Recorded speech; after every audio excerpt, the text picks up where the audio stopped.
आजकल पूरे देश में यूपी और योगी पर बड़ी चर्चा है। इस चर्चा में कितना सच कितना झूठ है, यह शायद ही किसी को पता हो, लेकिन अफवाहें फैलाने वाले और एजेंडा चलाने वाले अपने काम पर लगे हुए हैं। इसी में से कुछ लोग सीएम योगी के खिलाफ एजेंडा चला रहे हैं कि योगी को तो हटा दिया जाएगा, योगी की कुर्सी कुछ ही दिन की है। इस तरह की बातें चुनाव के पहले भी कुछ लोगों ने की थी और यही चुनाव के बाद भी हो रहा है। लेकिन जो लोग ऐसी बातें कर रहे हैं, जो लोग ऐसी अफवाहें फैला रहे हैं, जो लोग ऐसा भ्रम फैला रहे हैं कि योगी तो गए, बॉस उनका बैड लक पहले भी खराब था और इस बार भी उनका मोए मोए होने वाला है। क्योंकि सच यह है कि यूपी में योगी थे, योगी हैं और योगी ही रहेंगे। और यह बात हम इसलिए कह रहे हैं क्योंकि पिछले 2 दिन से जो कुछ भी यूपी को लेकर चल रहा है, उससे जो संकेत मिल रहे हैं, उसमें 100% एक ही बात निकलकर आती दिख रही है कि प्रधानमंत्री नरेंद्र मोदी का योगी आदित्यनाथ पर भरोसा बना हुआ है। यह बात साफ साफ दिख रही है। यूपी में योगी आदित्यनाथ का दबदबा था, दबदबा है और दबदबा रहेगा, यह खबरें निकलकर आ रही हैं। मुख्यमंत्री योगी आदित्यनाथ की कुर्सी को कोई खतरा नहीं है और हमने आपको पाठशाला में सबसे पहले यह बात कही थी। ना ही सरकार और संगठन में योगी आदित्यनाथ की पकड़ कमजोर हुई है और ना ही पार्टी में उनके नेतृत्व को लेकर कोई कंफ्यूजन है। यह तो आप किसी से भी पूछ लीजिए कि यूपी में क्या बीजेपी योगी को हटा देगी या हटा देना चाहिए, यह बात कोई नहीं मानेगा। यह बात समझने के लिए किसी एक्सपर्ट होने की जरूरत थोड़ी है कि आपने पॉलिटिकल साइंस पढ़ा हो। भाई योगी काम कर रहे हैं, यूपी में सुधार हुआ है, लॉ एंड ऑर्डर बेहतर हुआ है, योगी मॉडल की चर्चा देश भर में होती है, योगी जी को भेजा जाता है देश में प्रचार करने के लिए और वही योगी हटा दिए जाएंगे। तो पब्लिक कैसे कहेगी भाई कि योगी हटने वाले हैं? यूपी में सीएम योगी का कोई जोड़ कोई तोड़ दूर दूर तक दिखता भी नहीं है। दूसरी बात यह है कि अपने एक मजबूत नेता को बीजेपी क्यों डिस्टर्ब करना चाहेगी जब उनकी अपनी लोकप्रियता है और जब यूपी में मोदी योगी की जोड़ी की चर्चा हर कोई करता है। एक चुनाव में सीटें कम होने का मतलब यह नहीं है कि योगी को हटा दिया जाएगा। और लोग तो यह भी पूछेंगे कि भाई महाराष्ट्र में भी बीजेपी की सीटें कम हुई तो महाराष्ट्र में सीएम बदला क्या? राजस्थान में बीजेपी की सीटें कम आई पिछले बार के मुकाबले तो राजस्थान का सीएम बदला क्या? हरियाणा में बीजेपी की सीटें पिछले बार के मुकाबले कम आई तो क्या हरियाणा का सीएम बदला क्या? तो कहीं का सीएम मोदी जी नहीं बदल रहे हैं, सिर्फ कहेंगे कि योगी जी को हटा दो। तो कई चीजें तो बेसिक लॉजिक के हिसाब से ही सोचिएगा तो जो लोग एजेंडा चला रहे हैं कि योगी तो गए, योगी तो गए, वो नैरेटिव अपने आप ध्वस्त हो जाता है। लेकिन आज हम फैक्ट्स के साथ आपको चीजें बताएंगे। अफवाहें कैसे चलाई जा रही हैं, आग में घी डालने का काम हो रहा है, वो भी देश देख रहा है। पिछले 2 दिन से अखिलेश यादव, इंडी गठबंधन और ऐसे लोग कह रहे हैं कि मोदी योगी की जोड़ी को टूटते हुए वो देखना चाहते हैं। सीएम योगी को लेकर जो भी बातें फैलाई जा रही हैं वो इस आधार पर फैलाई जा रही हैं कि बीजेपी की मीटिंग पर मीटिंग हो रही है और किसी ने कोई बयान दे दिया, लेकिन मीटिंग पर मीटिंग करके नतीजों की समीक्षा करने का मतलब यह नहीं कि योगी पर कोई खतरा है। वो एक बड़ा फेमस डायलॉग है ना कि करिए मीटिंग, खेलिए मीटिंग, मीटिंग अलुआ मीटिंग। बीजेपी की मीटिंग अलुआ मीटिंग नहीं चल रही है, जो पंचायत वाला डायलॉग है।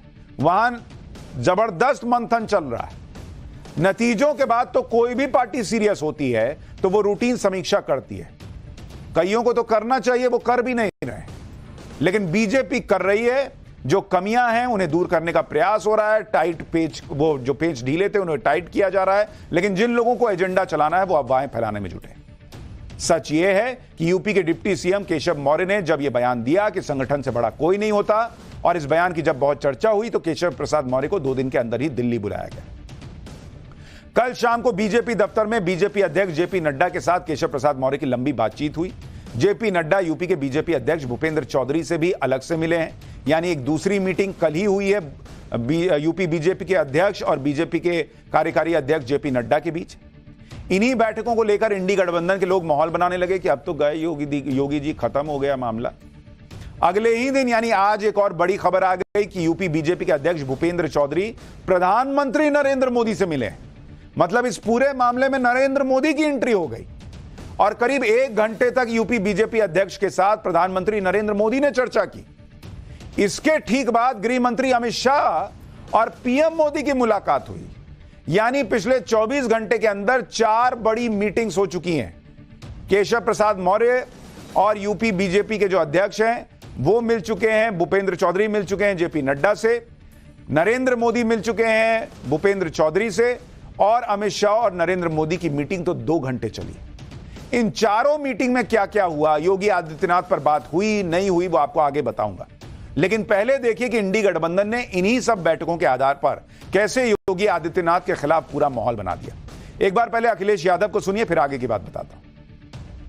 हम सावधान करना चाहते उत्तर प्रदेश की जनता को भी कि भारतीय जनता पार्टी के लोग आपस में लड़कर के और कुर्सी की लड़ाई में पूरा एडमिनिस्ट्रेशन खत्म कर दिया है। जहां इन्हीं के विधायक, इन्हीं के लोग आरोप लगा रहे हैं कि भ्रष्टाचार चल रहा है।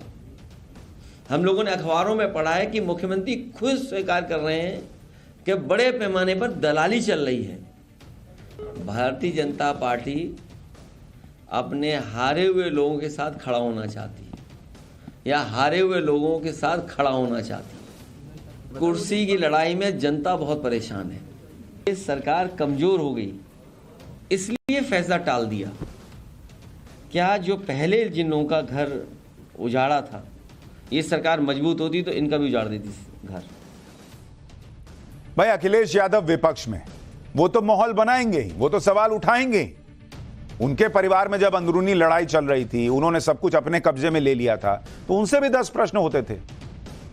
अखिलेश यादव का एजेंडा क्या है ये तो समझ में आता है, लेकिन इस मामले में वो लोग भी एक्टिव हो गए जिनका यूपी से कोई लेना देना तक नहीं। केजरीवाल के लोग भी इसमें कूद पड़े और केजरीवाल का पुराना बयान याद दिलाने लगे जो केजरीवाल ने चुनाव के टाइम में दिया था। अरविंद केजरीवाल का वो पुराना बयान सुनिए जिसके बहाने आम आदमी पार्टी योगी आदित्यनाथ के खिलाफ माहौल बना रही है। अगर ये चुनाव जीत गए, मेरे से लिखवा लो, 2 महीने के अंदर उत्तर प्रदेश का मुख्यमंत्री बदल देंगे। योगी आदित्यनाथ की राजनीति खत्म करेंगे, उनको भी निपटा देंगे। राहुल गांधी लिखकर दे रहे थे कि मोदी तीसरी बार प्रधानमंत्री नहीं बनेंगे। वो लिखा हुआ अभी फाड़कर लोगों ने फेंका ही था कि अब ये केजरीवाल जी ने जो लिखवाया था वो भी लिखकर, जो लिखा हुआ है वो फाड़कर फेंकना पड़ेगा, क्योंकि योगी आदित्यनाथ चेंज नहीं होने जा रहे बॉस। खबरें यही आ रही हैं। इसी तरह कांग्रेस के नेताओं ने भी यह माहौल बनाना शुरू कर दिया कि यूपी में बीजेपी के अंदर कुछ ठीक नहीं चल रहा। एक बार सुनिए अमेठी से कांग्रेस सांसद किशोरीलाल शर्मा और कांग्रेस नेता प्रमोद तिवारी क्या कह रहे हैं, फिर बताता हूं केशव प्रसाद मौर्य ने ऐसा क्या कह दिया कि पूरा गेम पलट गया। कि जब ये सरकार का गठन हुआ था उसी समय से ये चीज़ें यूपी से नहीं चल रही, ये चीज़ें दिल्ली से चल रही हैं। दिल्ली से किसी बड़े नेता की उनको शय है कि आप मतलब स्टेट में वो करो, तो वो चल रहा है, वही चीज़ चल रही है। वो वेट कर रहे थे कि पार्लियामेंट का रिजल्ट का, तो जब पार्लियामेंट का रिजल्ट आ गया तो ये चीज़ें बढ़ गई वहाँ पे। लग रहा है योगी जी को चेंज भी कर देंगे, ऐसा कुछ नहीं। अब ये योगी जी को कितनी लिबर्टी मिलती है, प्रेरोगेटिव तो उन्हीं का होता है, सीएम का। तो ये देखो कि अब योगी जी क्या करते हैं, क्योंकि ये चीज़ें जो चल रही हैं ये किसी भी पार्टी के लिए अच्छी बात नहीं है। बिना आग के धुआं तो नहीं होता। जिस तरह एक मंत्री कह रहे हैं कि बिना संगठन ही सर्वोच्च, बड़ी तालियां बज रही। मुख्यमंत्री अपनी दलील दे रहे हैं, विधायकगण अलग कहानी कह रहे हैं, मंत्रीगण चाहे केंद्र के हों चाहे प्रदेश के हों वो अलग कहानी कह रहे हैं। तो कुल मिलाकर बीजेपी के अंदर सब कुछ ठीक ठाक नहीं। उत्तर प्रदेश के भाजपा के कार्यकर्ता, भाजपा के लोग ऑफ रिकॉर्ड, ऑन रिकॉर्ड नहीं, बोलने लगे हैं कि अब तो गुजरात के हवाले उत्तर प्रदेश हो गया। तो ऐसा लग रहा है जैसे गुजरात की भाजपा उत्तर प्रदेश की भाजपा को गुलाम बना रखा। लेकिन जो लोग ऐसी बातें कर रहे हैं और योगी के खिलाफ माहौल बना रहे हैं उनका मोए मोए हो गया, क्योंकि जिन केशव प्रसाद मौर्य के बयान के बहाने ये लोग यूपी में बीजेपी के अंदर टकराव की बातें कर रहे थे और योगी की कुर्सी को खतरा बता रहे थे, वो केशव प्रसाद मौर्य ने कल दिल्ली में मीटिंग के बाद आज ट्वीट करके अखिलेश यादव को जवाब दे दिया। उन्होंने लिखा कि सपा बहादुर श्री अखिलेश यादव जी, बीजेपी की देश और प्रदेश दोनों जगह मजबूत संगठन और सरकार है। सपा का पीडीए धोखा है। यूपी में सपा के गुंडाराज की वापसी असंभव है। बीजेपी 2027 विधानसभा चुनाव में 2017 दोहराएगी। हैशटैग फिर एक बार डबल इंजन सरकार। यानी जिन केशव प्रसाद मौर्य के कंधे पर बंदूक रखकर इंडी गठबंधन योगी आदित्यनाथ को निशाना बना रहा था, वो केशव प्रसाद मौर्य तो खुद कह रहे हैं कि भाई यूपी में बीजेपी की सरकार है और रहेगी और संगठन और सरकार दोनों मजबूत हैं। फिर उनके बगावत की बात तो अपने आप ही खत्म हो जाती है और दूसरी बात हमने आपको कल सूत्रों के हवाले से बताई थी कि दिल्ली आए केशव प्रसाद मौर्य को आलाकमान ने यही मैसेज दिया है कि मतभेद को भूलिए, एक साथ काम करिए। तो जब बीजेपी का शीर्ष नेतृत्व का ही पहला फोकस यूपी में उपचुनाव है, शीर्ष नेतृत्व नहीं चाहता कि किसी तरह का कोई टकराव हो, तो फिर यूपी में बड़ा खेला होने का सवाल ही नहीं उठता। और नरेंद्र मोदी तो खुद यूपी में जाकर योगी आदित्यनाथ की तारीफ कर रहे थे। जब योगी आदित्यनाथ का चेहरा उतरा हुआ था यूपी का रिजल्ट आने के बाद, तब भी नरेंद्र मोदी ने उनकी पीठ थपथपाई थी। नरेंद्र मोदी नी जर्क रिएक्शन देने वाले नेताओं में से नहीं है, तो वो कैसे ऐसा फैसला लेंगे कि भाई योगी को हटाओ। सबसे बड़ी बात तो यह कि आज प्रधानमंत्री नरेंद्र मोदी यूपी को लेकर खुद एक्टिव मोड में नजर आए, खुद फीडबैक ले रहे हैं, खुद रिपोर्ट ले रहे हैं। आज यूपी के बीजेपी अध्यक्ष से प्रधानमंत्री नरेंद्र मोदी ने लंबी बातचीत की। सूत्र यह बता रहे हैं कि यूपी बीजेपी अध्यक्ष ने पीएम मोदी को लोकसभा चुनाव में कमजोर प्रदर्शन पर फीडबैक दिया है। यानी अब नरेंद्र मोदी एक्टिव हो गए, ये नहीं कि छोड़ दिया जेपी नड्डा पे, अमित शाह पे, ये लोग बात कर रहे नहीं। नरेंद्र मोदी ने बुलाया भूपेंद्र चौधरी को कि आओ जरा बताओ क्या हुआ है वहां पर। और भूपेंद्र चौधरी ने बताया जा रहा है कि नरेंद्र मोदी को 5-6 वजह बताई हैं जिससे यूपी में बीजेपी की सीटें कम रह गई। इसमें संविधान बदलने वाला नैरेटिव, आरक्षण खत्म कर देने वाला झूठ या अधिकारियों से कार्यकर्ताओं की नाराजगी जैसी वजहें शामिल है, जिसका जिक्र बीजेपी की रिपोर्ट में भी है। पीएम मोदी को यह भी बताया गया कि यूपी में सरकारी मशीनरी ने बीजेपी मतदाताओं के नाम वोटर लिस्ट से काटे। एक खास पैटर्न पर हर सीट पर बीजेपी के वोट कम हो गए। यानी जो बैठक हुई उसमें यूपी की हार पर चर्चा हुई और इंडी गठबंधन ने ऐसा माहौल बनाया कि अब तो पीएम मोदी योगी को हटाने वाले हैं। हालांकि कुछ लोग तो यह भी कह रहे हैं कि पीएम मोदी ने जिस तरह से यूपी बीजेपी अध्यक्ष से बात की, इससे क्लियर मैसेज चला गया यूपी के अंदर कि भाई नरेंद्र मोदी खुद देख रहे हैं कि यूपी में कौन क्या कर रहा है। जैसे आपको यह फोटो दिख रही है साइड में, नरेंद्र मोदी ने एक बार योगी आदित्यनाथ के कंधे पे हाथ रख के जब मैसेजिंग की थी, तो उसी के बाद मैसेज चला गया था कि योगी आदित्यनाथ के कंधे पे पीएम मोदी का हाथ है। तो जो लोग इधर उधर से कुछ सोच रहे हैं कि कुछ हो सकता है, कोई चांस नहीं है। और आज ये मीटिंग भी एक मैसेज है कि यूपी में क्या चल रहा है, कौन क्या कर रहा है, वो नरेंद्र मोदी खुद देख रहे हैं। अच्छा, ये बात तो हर कोई समझता है कि जब तक योगी आदित्यनाथ के कंधे पर पीएम मोदी का हाथ है, तब तक योगी आदित्यनाथ को कोई नहीं हटा सकता। और पीएम मोदी खुद बार बार बता चुके हैं कि योगी के कंधे पर उनका हाथ बना हुआ है। यूपी में 2022 के विधानसभा चुनाव से पहले भी पीएम मोदी और योगी आदित्यनाथ की एक तस्वीर जो वायरल हुई थी, उसी के बारे में आपको बता रहा था। इस तस्वीर से चुनाव से पहले सबको मैसेज गया था कि पूरा समर्थन नरेंद्र मोदी का है योगी आदित्यनाथ को। लोकसभा चुनाव के नतीजों के बाद भी योगी आदित्यनाथ पर कई सवाल जब उठ रहे थे, लेकिन नतीजों के ठीक बाद जब दिल्ली में एनडीए की बैठक हुई थी, उस बैठक में सारे नेता पीएम मोदी को फूल देकर स्वागत कर रहे थे। योगी आदित्यनाथ ने भी पीएम मोदी को फूल देकर स्वागत किया, लेकिन इकलौते नेता जिनकी पीठ थपथपाई थी नरेंद्र मोदी ने, वो योगी आदित्यनाथ थे। किसी और की पीठ नहीं थपथपाई। तो इधर पीठ थपथपा रहे हैं, उधर कुर्सी निकाल देंगे पीछे से, ऐसा होता है। इसके बाद 18 जून को जब पीएम मोदी वाराणसी गए थे, तो भी नरेंद्र मोदी और योगी आदित्यनाथ की जो केमिस्ट्री दिखी थी, उससे क्लियर हो गया था कि योगी आदित्यनाथ की कुर्सी को कोई खतरा नहीं।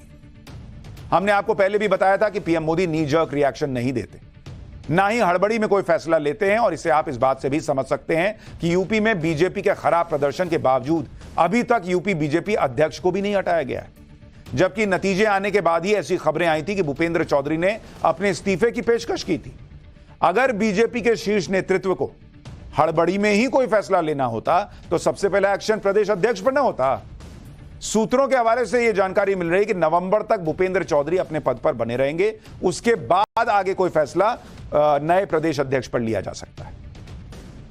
जहां तक योगी आदित्यनाथ को हटाने को लेकर उड़ रही अफवाहों की बात तो सूत्रों के हवाले से खबर यह है कि यूपी में योगी आदित्यनाथ मुख्यमंत्री बने रहेंगे, यह स्पष्ट कर दिया गया है। लेकिन संगठन में बदलाव की पूरी संभावना है। योगी मंत्रिमंडल में भी बदलाव हो सकता है। पार्टी आलाकमान यूपी के और भी नेताओं से फीडबैक लेगा, उसके बाद यूपी के संगठन और सरकार में बदलाव का फैसला हो सकता है। यानी जो लोग ये सोच रहे थे योगी की कुर्सी जाएगी, कई और की कुर्सी जा सकती है। जिन लोगों के मन में योगी आदित्यनाथ को लेकर कोई डाउट है, वो ये भी समझ लें कि आज ही योगी आदित्यनाथ ने यूपी में उपचुनाव की तैयारियों को लेकर बड़ी बैठक की है।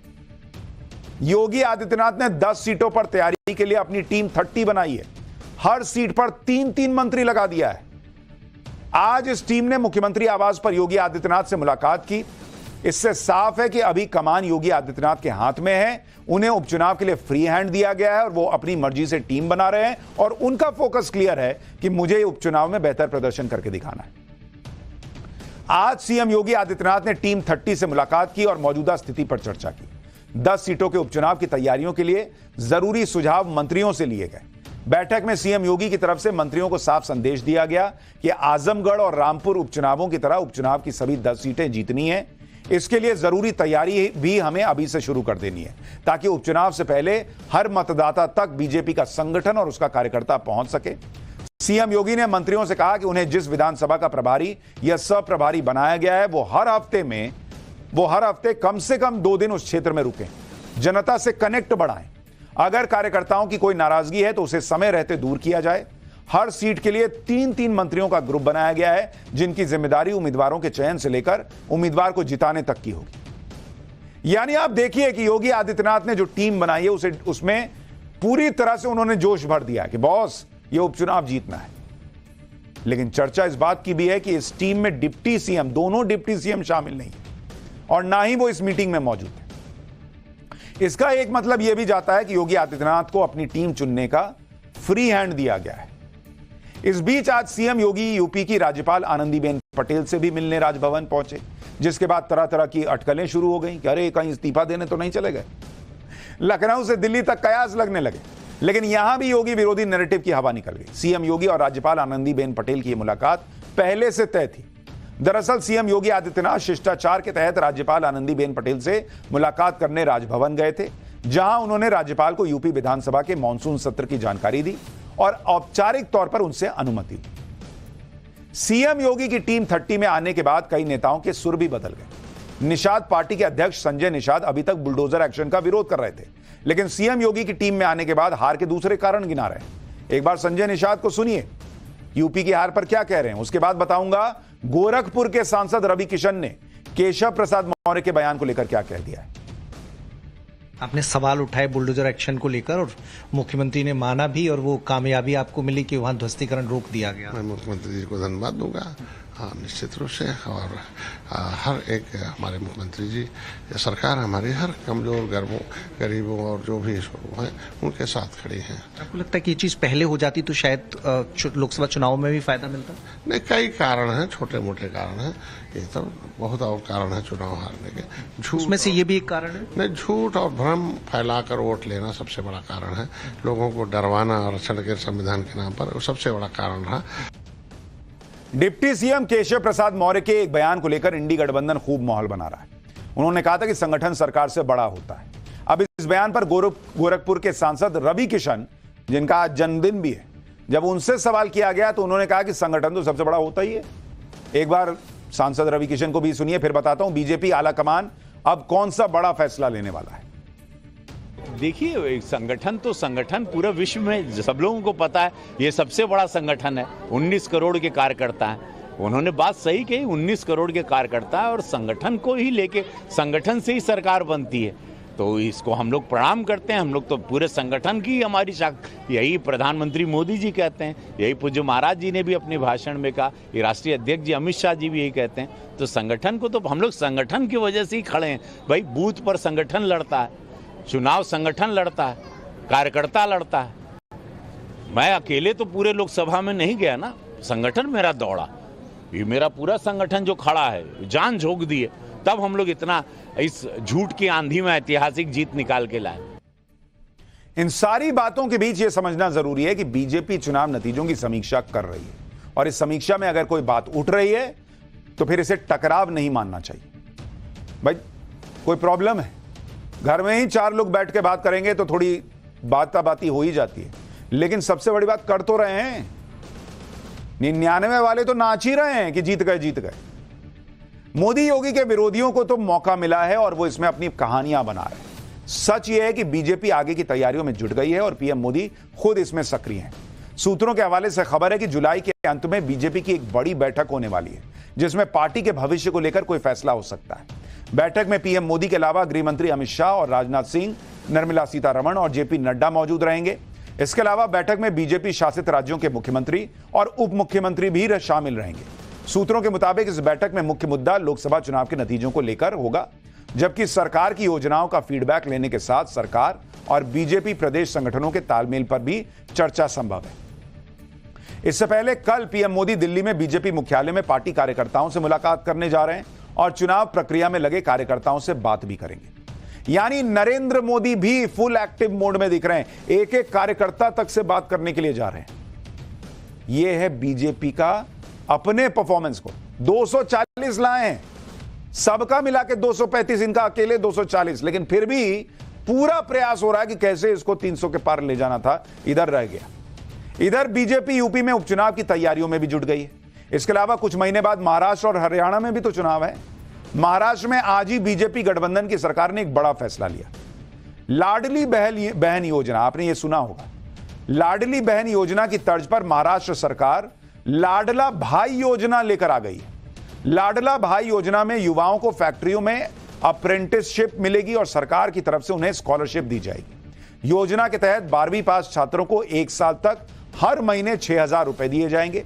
इसी तरह डिप्लोमा धारकों को 8,000 और ग्रेजुएट डिग्री धारकों को 10,000 रुपए हर महीने दिए जाएंगे। तो पहली बार लाडला भाई योजना नाम की एक स्कीम आई है। हरियाणा के लिए भी बीजेपी ने बड़ा फैसला किया है। कांग्रेस ने अग्निवीर के मुद्दे पर बीजेपी सरकार को घेरने की तैयारी की थी, लेकिन आज हरियाणा की बीजेपी सरकार ने अग्निवीरों को लेकर बड़ा ऐलान कर दिया। हरियाणा सरकार अग्निवीरों को प्रदेश की सरकारी नौकरियों में 10% आरक्षण देगी। यह आरक्षण पुलिस भर्ती, mining guard, forest guard, jail warden और एसपीओ के पदों पर मिलेगा। ग्रुप सी और डी की भर्ती में आयु सीमा में 3 साल की छूट दी जाएगी। वहीं ग्रुप सी में 5% और ग्रुप ए में 1% आरक्षण दिया जाएगा।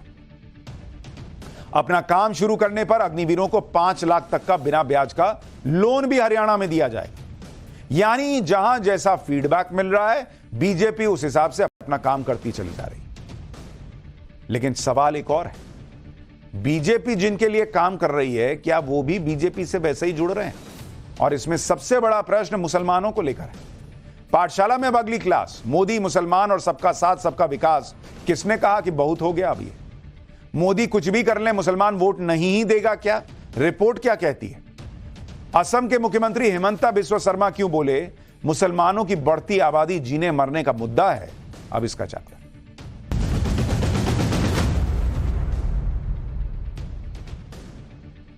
इस लोकसभा चुनाव में नरेंद्र मोदी की सीटें कम हुई तो नतीजों ने सबको चौंका दिया। किसी को यकीन नहीं हुआ कि बीजेपी बहुमत से दूर रह जाएगी। नतीजे आए तो बीजेपी के कमजोर प्रदर्शन की वजह खंगाली गई। उसमें कई फैक्टर्स निकल कर आए। इसमें एक फैक्टर यह भी था कि बीजेपी के खिलाफ इस बार मुसलमानों ने सिस्टमैटिकली एकजुट होकर फिर से वोटिंग, जबकि मोदी सरकार ने अपनी योजनाओं में कभी मुसलमानों को लेकर कोई भेदभाव नहीं किया। मुस्लिम महिलाओं को ट्रिपल तलाक से आजादी दिलाई, तुष्टीकरण की नीति को हटाकर सबका साथ सबका विकास की बात कही। बीजेपी ने मुसलमानों तक अपनी आउटरीच को बढ़ाने में कोई कसर नहीं छोड़ी। इसलिए जब कई सीटों पर मुस्लिम वोटर्स ने बीजेपी के खिलाफ एकजुट होकर वोट किया ऑपोजिशन को, तो यह बात बीजेपी के कुछ नेताओं और समर्थकों को परेशान करने लगी कि भाई सबका साथ सबका विकास कर रहे हैं, दूसरा सुनने को ही तैयार नहीं। अब यह परेशानी बीजेपी नेताओं की जुबान पर भी आ रही है। जैसे बंगाल में बीजेपी के बड़े नेता हैं शुवेंदु अधिकारी, जिन्होंने कह दिया कि जो हमारे साथ हम उनके साथ, सबका साथ सबका विकास बंद करो। बीजेपी की प्रदेश कार्यकारिणी की बैठक चल रही थी। शुवेंदु अधिकारी ने यह तक कह दिया कि पार्टी को अल्पसंख्यक मोर्चे की भी जरूरत नहीं है। आप भी शुवेंदु अधिकारी का यह बयान एक बार सुनिए, फिर बयान पर उन्होंने क्या सफाई दी वो बताऊंगा, और कुछ लोगों के मन में यह जो टीस है वो क्यों है, मुसलमान क्या किसी भी हालत में बीजेपी को वोट नहीं करता, उसका सच भी बताऊंगा। आमियो बोलेছি राष्ट्रवादी मुस्लिम, आपनाराও बोलेছেন सबका साथ सबका विकास। আর বলবো না, বলবো जो हमारे साथ हम उनका साथ, जो हमारे साथ, जो हमारे साथ, जो हमारे साथ हम उनका साथ, सबका साथ सबका विकास बंद करो, नो नीड संख्यालघु मोर्चा।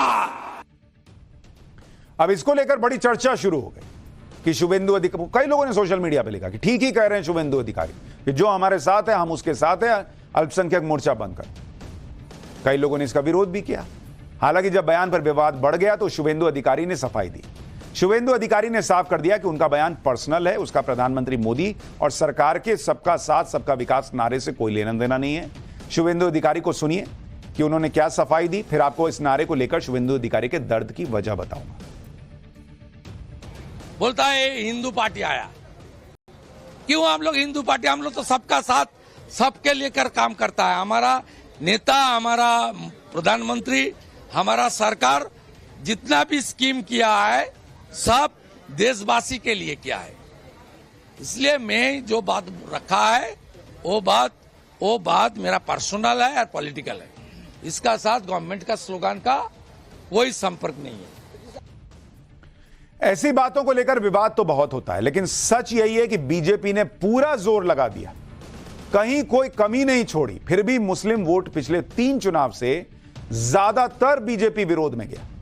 आपको पिछले 3 लोकसभा चुनाव का आंकड़ा दिखाता हूं, आपको समझ में आ जाएगा कि शुभेंदु अधिकारी का जो दर्द है वो ऐसे ही नहीं है। अगर आप देखेंगे कि पिछले 3 चुनाव से जो मुस्लिम वोट है उसको लेकर आंकड़ा क्या कहता है, मुसलमान किसको वोट देता है, भाई बीजेपी ने घोड़े खोल दिए, सबका साथ सबका विकास। लेकिन अगर आप देखेंगे 2014 में क्या हुआ, अगर आप देखें यूपीए पहले था और अब इसको इंडी भी मान लीजिए इसी को, तो पहले क्या हुआ और अब देखिए एनडीए का क्या हाल था। 2014 में जो इंडी अलायंस था उसको 45% मुसलमानों ने वोट किया, 45%, और एनडीए को दिया 9%, मात्र 9%। चलिए ठीक है, तब तो नरेंद्र मोदी नए नए आए थे, लेकिन नरेंद्र मोदी ने मुसलमान को भी घर दिया, शौचालय दिया, राशन मिला, सब कुछ हुआ, सिलेंडर मिला। उसके बावजूद क्या स्थिति रही 2019 में? जो इंडी अलायंस या यूपीए उस वक्त था उसको 45% फिर मुसलमानों का वोट गया और एनडीए को फिर 9% ही रहा, कोई इजाफा नहीं हुआ। नरेंद्र मोदी ने बीजेपी के लोगों को कहा कि जाइए घर घर जाइए, लोगों से बात कीजिए, पसमानदा मुसलमानों की बात की। 2024 में क्या नतीजा रहा? 2024 में नतीजा इस बात का यह रहा, सबका साथ सबका विकास, ये सब कुछ करने के बाद इंडी अलायंस को 65% मुसलमानों ने वोट किया और एनडीए का वोट जो है वो मात्र 1% बढ़ा, 10%। यानी पिछले 10 साल में नरेंद्र मोदी के सबके साथ सबके विकास के बावजूद, किसी सरकारी योजना में कोई भेदभाव नहीं हुआ, उसके बावजूद जो इंडी अलायंस या यूपीए है उसका मुसलमान वोट शेयर 20% प्लस में चला गया और बीजेपी का या एनडीए का कितना बढ़ा? 1%। और अगर इसमें 2024 के चुनाव की तुलना 2019 से करते हुए बीजेपी का आंकड़ा देखें और कांग्रेस और उसके सहयोगियों का आप आंकड़ा देखिएगा, तो 2019 का जब चुनाव हुआ तो आप जो ये आंकड़ा देख रहे हैं 9% एनडीए का, इसमें बीजेपी कितनी थी? इसमें बीजेपी ही 9% थी। और ये जो आप यूपीए देख रहे हैं इसमें कांग्रेस 33% थी, 45 में से 33% कांग्रेस थी और उसके सहयोगी 12% पे थे। 2024 का चुनाव देखिएगा, बीजेपी का और घट गया बॉस। 2024 में बीजेपी 8% पे आ गई, 1% और गिर गई, और कांग्रेस का जो है वो इस 65% में 38% हो गया 2024 के चुनाव में, और सहयोगी तो 12% से बढ़कर 27% पे चले गए, 15% और मुसलमानों का वोट मिला। अब इसी पे पब्लिक कह रही है कि नरेंद्र मोदी अपना कलेजा फाड़ के भी रख देंगे तो लेकिन मुसलमान वोट नहीं देने वाला, ये दिख रहा है आंकड़ों में, ये चर्चा हो रही है लोगों के बीच। लेकिन सच ये है कि भाई वो प्रधानमंत्री हैं तो वो हिंदू मुसलमान थोड़ी करेंगे, वो तो योजनाओं में सबका साथ सबका विकास चल रहा है, लेकिन मुसलमान सारी योजनाओं का लाभ लेकर भी क्यों बीजेपी के लिए वोट नहीं करता, ये सबसे बड़ा प्रश्न है। आप ये भी देखिए कि मोदी विरोध में मुस्लिम वोटर ने जिस इंडी गठबंधन का साथ दिया, उस इंडी गठबंधन ने मुसलमानों के लिए क्या किया।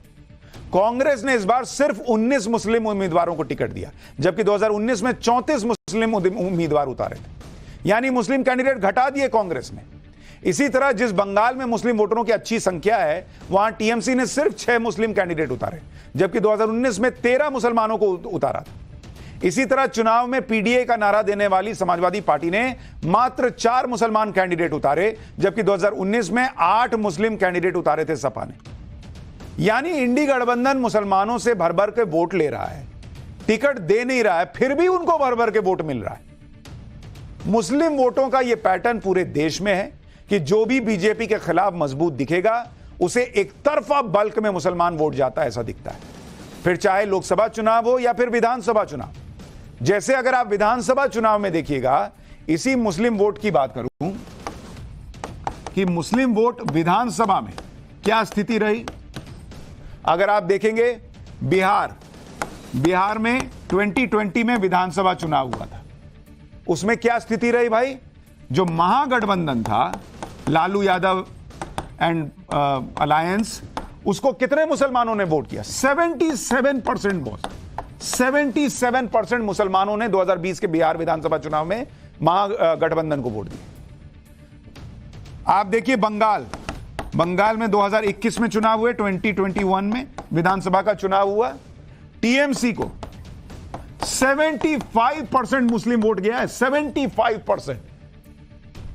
2022 में आप देखिए यूपी में चुनाव होता है, यूपी में 2022 का जो चुनाव हुआ, उसमें जो समाजवादी पार्टी है उसको 79% मुसलमान वोट कर रहा है। अब ये बल्क वोटिंग नहीं है तो क्या है कि एक तरफा एकदम धुआंधार वोटिंग चल रही है। और इसीलिए बीजेपी का समर्थक भी सवाल पूछ रहा है कि जिस पार्टी पे हिंदूवादी पार्टी होने का आरोप लगता है, वो फिर भी सबका साथ सबका विकास कर रही है, मुसलमान तक पहुंचने का प्रयास कर रही है, मुसलमान के मन में जो बातें भर दी गई है उनको निकालने का प्रयास कर रही है। उस प्रयास का हो क्या रहा है? इसके बाद अब इस लोकसभा चुनाव में भी यही हुआ और बीजेपी के खिलाफ इंडी गठबंधन के लिए बंपर मुस्लिम वोटिंग हुई, जबकि बीजेपी ने आउटरीच में कोई कसर नहीं छोड़ी। बूथ लेवल तक जाकर मुस्लिम समाज को साधने की रणनीति बनाई गई, जिसके तहत बीजेपी के अल्पसंख्यक मोर्चा ने 3 महीनों में 22,700 स्नेह संवाद कार्यक्रम किए, जिनके जरिए देश भर के 1468 विधानसभा क्षेत्रों में 50 लाख से ज्यादा मुसलमानों से संवाद किया गया। इसके अलावा सभी 543 लोकसभा सीटों पर 18 लाख से ज्यादा मुस्लिम मोदी मित्र बनाए गए, यानी हर लोकसभा सीट पर करीब 2000 मुस्लिम मोदी मित्र बने। मुस्लिम बहुल पोलिंग बूथ्स पर मुस्लिम युवाओं को बूथ टीम की जिम्मेदारी दी गई। बीजेपी अल्पसंख्यक मोर्चा की तरफ से न दूरी है न खाई है, मोदी हमारा भाई है के नारे के साथ मुस्लिम वोटर से जुड़ने का प्रयास हुआ। रिजल्ट क्या आया? बीजेपी का मुस्लिम वोट 1% घट गया। और पीएम मोदी ने सिर्फ सबका साथ सबका विकास का नारा ही नहीं दिया, बल्कि 2014 में सत्ता संभालने के बाद से अब तक प्रधानमंत्री मोदी ने कभी भी धर्म के आधार पर किसी से भेदभाव नहीं किया। जैसे पीएम आवास योजना के तहत अब तक कुल 2 करोड़ 31 लाख घर बने हैं, इसमें से 31% घर मुसलमानों को दिए। पीएम किसान निधि योजना के 33% लाभार्थी मुसलमान हैं। उज्ज्वला योजना के तहत 9 करोड़ लोगों को गैस सिलेंडर दिया, इसमें 37% मुसलमान हैं। प्रधानमंत्री मुद्रा योजना में 36% लाभार्थी अल्पसंख्यक हैं, यानी हर योजना का लाभ मुसलमानों को मिल रहा है, लेकिन मुसलमान के वोट का लाभ बीजेपी को नहीं मिलता। इसके अलावा भी पीएम मोदी ने मुसलमानों के विकास के लिए कई काम किए। जैसे पीएम मोदी ने 2014 से 19 तक अल्पसंख्यक कल्याण के लिए 22,000 करोड़ रुपए दिए। 2014 से 2019 तक 3.2 करोड़ रुपए अल्पसंख्यक छात्रों को स्कॉलरशिप मिली। अल्पसंख्यक युवाओं को UPSC free coaching budget 8 crore रुपए से 20 करोड़ रुपए किया। 2022 में अल्पसंख्यक विभाग का बजट 5,020 करोड़ रुपए था। अल्पसंख्यक लड़कियों के लिए शादी शगुन योजना की शुरुआत हुई। अल्पसंख्यक लड़कियों को शादी से पहले ग्रेजुएशन करने पर 51,000 रुपए की मदद दी जा रही है। अल्पसंख्यकों के लिए सीखो और कमाओ योजना और कौशल विकास के लिए उस्ताद योजना शुरू। 5 करोड़ मुस्लिम छात्र छात्राओं को स्कॉलरशिप देने के लिए ईदी योजना की शुरुआत हुई। यानी एक आदमी अपना धर्म निभा रहा है कि मैं प्रधानमंत्री की कुर्सी पर हूं, मैं तो सबके लिए करूंगा, लेकिन जो उनके समर्थक हैं, जो नेता हैं, वो पूछ रहे हैं कि बॉस लेकिन वो उधर से भी तो कोई मैसेज आए। ये जो फिल्म में ऋतिक रोशन वाले में उसने एलियन को भी मैसेज भेजा, टों टों टों टों, तो उधर से कुछ मैसेज आया था। इधर तो मैसेज ही नहीं हो रहा, इधर तो कनेक्ट ही नहीं हो रहा। एलियन से कनेक्ट हो जा रहा है, यहां मुसलमान से कनेक्ट ही नहीं हो पा रहा बीजेपी का सब करके भी। ये पब्लिक पूछ रही। लेकिन इतनी सारी योजनाओं के बावजूद भी मुस्लिम वोटर्स ने चुनाव में बीजेपी के विरोध में वोट किया। इसलिए कई बार बीजेपी के नेता ऐसी बातें बोलते हैं जिसे मुस्लिम विरोधी बता दिया जाता है, जबकि सच यह है कि आंकड़े साफ साफ यही कहते हैं कि एक वोट बैंक बनाकर रणनीतिक तौर पर बीजेपी के खिलाफ वोटिंग होने का पैटर्न दिखता है और इसमें पूरा जोर लगाया जाता है कि बीजेपी बस हार जाए। जीते कौन उससे फर्क नहीं पड़ता, लेकिन हारनी बीजेपी चाहिए। इसी में बीजेपी की दूसरी चिंता इस बात की है कि कई इलाकों में डेमोग्राफी में लगातार बदलाव आ रहा है। क्या यह राजनीतिक सोच के तौर पर कई लोगों ने किया या कई पार्टियों ने किया, क्योंकि उनको पता है भाई मुसलमानों का बल्क में वोट मिलना है।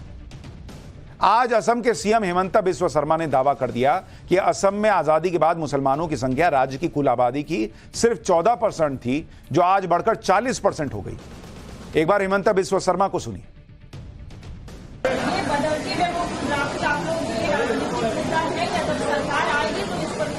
देखिए, बदलते डेमोग्राफी मेरे लिए, मैं असम से आया हूं, ये मेरे लिए बहुत बड़ा मुद्दा है। इसलिए मैं असम में, बंगाल में हर दिन, मेरा असम में मुस्लिम पॉपुलेशन 40% हो चुका है। 1951 में 12%, आज असम में मुस्लिम पॉपुलेशन 40%, हम जिला की जिला खो चुका है। तो मेरे लिए ये मुद्दा पॉलिटिकल नहीं है, मेरे लिए ये जीना और मरने का मुद्दा है। डेमोग्राफी में बदलाव के ऐसे ही आरोप उत्तराखंड को लेकर लगते रहे और इस बात पर फिर से चर्चा तब होने लगी जब उत्तराखंड की मंगलौर सीट के उपचुनाव के नतीजे आए। मंगलौर सीट मुस्लिम बहुल सीट है, जिसमें कांग्रेस के मुस्लिम कैंडिडेट ने उपचुनाव जीता है। तो यह चर्चा चलती रहेगी, लेकिन क्या बीजेपी इस पर भी कुछ सोचेगी, विचार करेगी? क्या होगा आगे, यह तो वक्त बताएगा। पाठशाला में अगली क्लास आप खुजली करते रह जाएंगे, इधर आपका कोई माल उड़ाकर ले जाएगा। मार्केट में घूमते खतरनाक खुजली गैंग का वो चैप्टर जो आपका पैसा लूटने से बचाएगा। देखिए जरा क्या चल रहा है मार्केट में।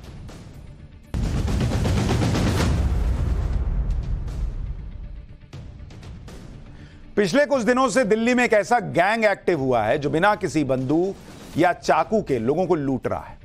यह गैंग अगर अपने शिकार के पीछे पड़ गया तो उसका बचना मुश्किल हो जाता है। इस गैंग के पास लोगों को लूटने के लिए एक ऐसा सीक्रेट हथियार है जो दिखाई नहीं देता, लेकिन बहुत खतरनाक है। गैंग के मेंबर जब अपने शिकार पर इस सीक्रेट हथियार का इस्तेमाल करते हैं तो आदमी अपने होश खो बैठता है, बुरी तरह से छटपटाने लगता है, अपने कपड़े उतारने लगता है, अपना सामान तक फेंक देता है। यहीं पर गैंग उसे लूट लेता है।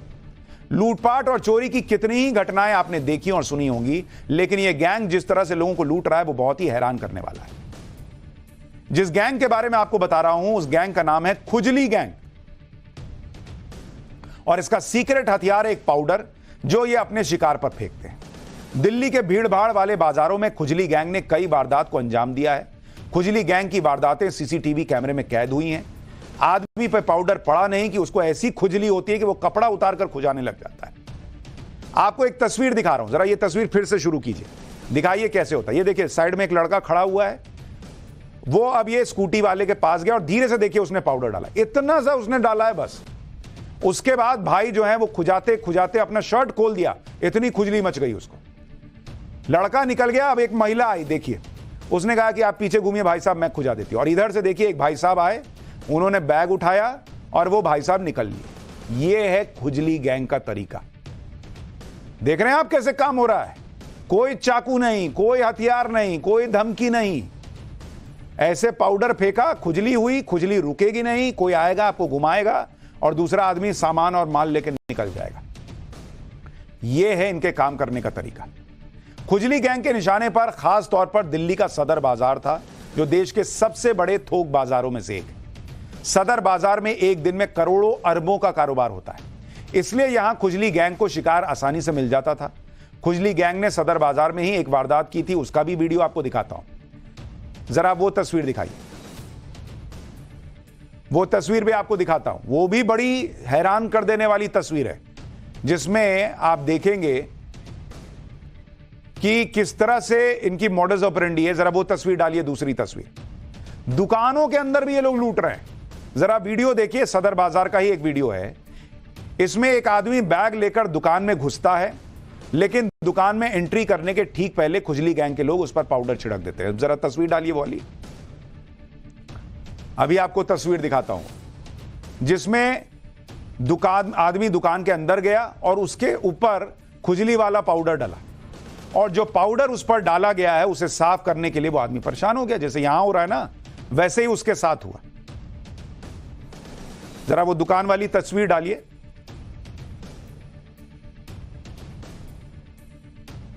तो खुजली गैंग के लोग, अभी वो तस्वीर आ जाएगी, आपको दिखाऊंगा, इसी तरह से काम करते हैं और फिर वहां पर भी वो आदमी इसी तरह से फंस गया जैसे ये आदमी फंसा।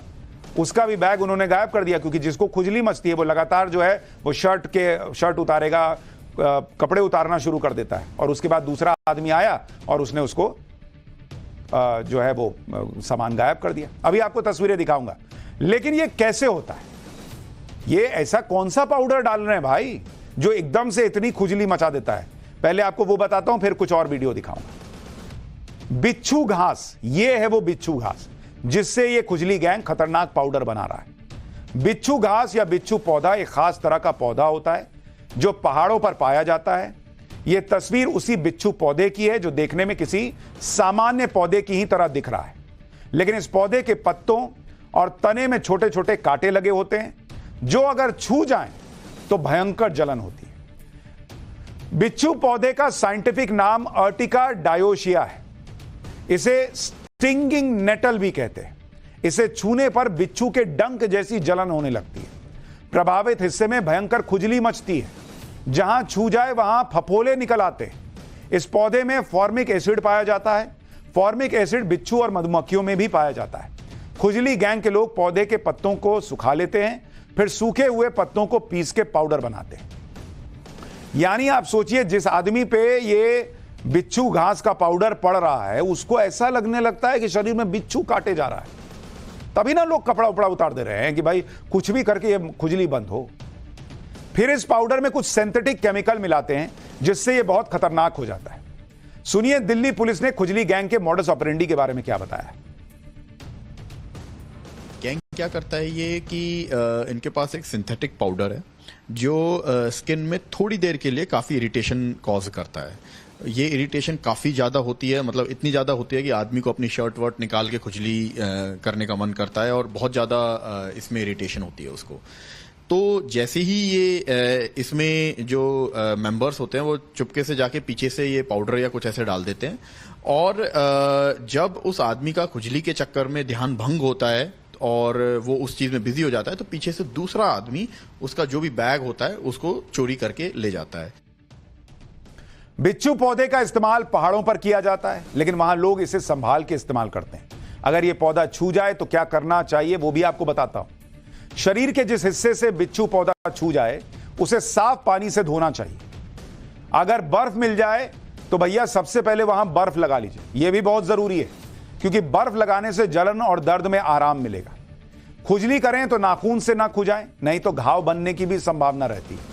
तो अगर आप बाजार जा रहे हैं और पैदल चल रहे हैं तो अपने साथ पानी की बोतल जरूर रखें जिससे आप पानी भी पी सकते हैं और अगर खुजली गैंग पाउडर छिड़क दे तो उसे साफ भी कर सकते हैं। मगर सबसे पहले अपने सामान को सुरक्षित करें क्योंकि खुजली गैंग के कई मेंबर आसपास रहते हैं। सतर्क रहें और सुरक्षित रहें, यह सबसे जरूरी है। तो मतलब जितनी जल्दी हो सके, आप सोच रहे हैं कि मैं खुजाऊंगा खुजली दूर हो जाएगी, इतनी अगर भयंकर खुजली हो रही है तो यह समझ जाइए कि आप पर खुजली गैंग ने पाउडर डाल दिया है। और पानी और बर्फ, कहीं से बर्फ मिल जाए तो ठीक है, बर्फ कहां ही मिलेगा, लेकिन पानी मिले तो तुरंत उस पर पानी डालिए।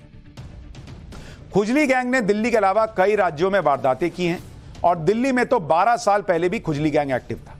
दिल्ली के अलावा महाराष्ट्र में भी खुजली गैंग के मेंबर वारदातें कर चुके हैं। यह वीडियो जो आपको दिखा रहा हूं ये पुणे का। यहां भी देखिए एक आदमी, देख रहे हैं कैसे वो बेचारा शर्ट उठा के खुजा रहा है उतार के, और तभी बाइक पे 2 लोग आए और देखिए कैसे बैग छीन के भाग गए। ये 2018 का वीडियो है, यानी आज का नहीं है। ये खुजली गैंग पहले से एक्टिव है। पुणे की तस्वीर है। ये लोग गिरफ्तार भी हुए थे। खुजली गैंग के सदस्य लोगों पर पीछे से पाउडर फेंकते थे और जब पीड़ित को खुजली होने लगती थी तो उसका सामान छीन कर भाग जाते थे। खुजली गैंग के निशाने पर खासतौर पर दिल्ली का सदर बाजार था जो देश के सबसे बड़े थोक बाजारों में से एक है। अब आपको सदर बाजार की कुछ और तस्वीरें दिखाता हूं। जरा ये तस्वीर देखिए जिसमें आपको दिखेगा कि कैसे ऑटो जो है वो आकर रुकता है और यहां पर भी अगर आप देखेंगे तो आपको दिखेगा कि कैसे, ये देखिए पीछे से कैसे पाउडर डाला। एक आदमी जा रहा था, उसने पाउडर डाला चलते चलते, ये आदमी देखिए उसको तुरंत उसने कपड़ा उतार दिया, इतने जोर से खुजली मचने लगी। और जैसे ही उसने कपड़ा उतारा वो खुजाने का प्रयास कर रहा है क्योंकि जबरदस्त खुजली हो रही है।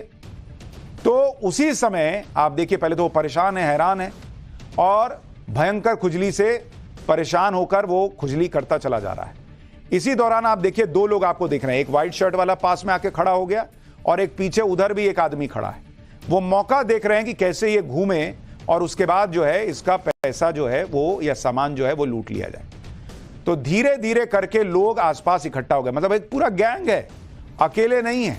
और जैसे ही आदमी पूरी तरह से व्यस्त हो गया अपने इस खुजली को मिटाने में, तो उसका बैग गायब हो गया, वो पोंछता ही रह गया शरीर, उसका माल लूट गया। देखिए एक आदमी आया ना देखने के लिए कि क्या हो गया भैया जरा दिखाइए, इस तरह का हिसाब चलता है जैसा उस बाइक वाले के साथ हुआ था कि कोई पूछने के लिए आएगा और उसके बाद आपका सामान गायब हो जाएगा। सदर बाजार और दिल्ली के दूसरे इलाकों में खुजली गैंग ने इसी तरह से कई वारदातों को अंजाम दिया था। कई लोगों को खुजली वाला पाउडर छिड़क के लूट लिया गया। खुजली गैंग के बारे में जो जानकारी अभी तक मिली है उसके मुताबिक खुजली गैंग के मेंबर पश्चिम बंगाल के न्यू जलपाईगुड़ी के रहने वाले हैं। खुजली गैंग में 15 से 20 मेंबर हो सकते हैं। खुजली गैंग में महिलाएं भी शामिल हैं बताया जा रहा है। वारदात के समय गैंग के कई मेंबर आसपास ही मौजूद रहते हैं। खुजली गैंग बिच्छू पौधे से खतरनाक पाउडर बनाता है। खास बात यह है कि खुजली गैंग के किसी भी पीड़ित ने पुलिस में शिकायत दर्ज नहीं कराई, लेकिन पुलिस ने इस मामले में सीसीटीवी फुटेज के आधार पर जांच शुरू की और खुजली गैंग के 2 सदस्यों को गिरफ्तार कर लिया। लेकिन गैंग का मास्टरमाइंड अभी भी फरार है। अच्छा, कोई ये आपको तस्वीर दिखा रहा हूं, ये 2 लोग पकड़े भी गए। अब एक और तस्वीर देखिए, इसमें यह आदमी कैसे दुकान में घुसा, उसी वक्त पीछे से किसी ने उसके ऊपर खुजली वाला पाउडर डाल दिया। अब ये दुकान में घुसा ही है, कोई डाल के चला गया। अच्छा, सामने वाले को पाउडर पड़ा है, पता ही नहीं चल रहा, उसको लगता है अचानक क्या हुआ मेरे ऊपर, इतनी खुजली मच रही है। अब देखिए वो अपना दुकान के कोने में आ गया, वहां पर वो अपना शर्ट उतार कर जो है वो खुजली करने लगा जैसे दूसरे लोग कर रहे हैं। तो वैसे ही होता है। अब देखिए ये आए गैंग के लोग, वो धीरे से घुसे, जब तक ये भाई जो है वो खुजली कर रहा है, इन्होंने सामान देखा, बैग उठाया, चल दिए। ये है इनकी मोडस ऑपरेंडी। सामने वाला जब खुजली करके आया, देख रहा, अरे मेरा बैग कहां गया। बॉस, ये किसी के भी साथ हो सकता है, क्योंकि आप सोच ही नहीं पाएंगे कि ये खुजली पाउडर किसी ने डाला होगा, इसलिए आपको इतनी खुजली मच रही है। और ये देश के अलग अलग हिस्सों में चल रहा है, सदर बाजार में चल रहा है, बड़ी संख्या में केसेस सामने आए हैं और फिलहाल ये पता चल रहा है कि पुलिस भी इसको लेकर एक्टिव है और इन्हें ढूंढ रही है। एक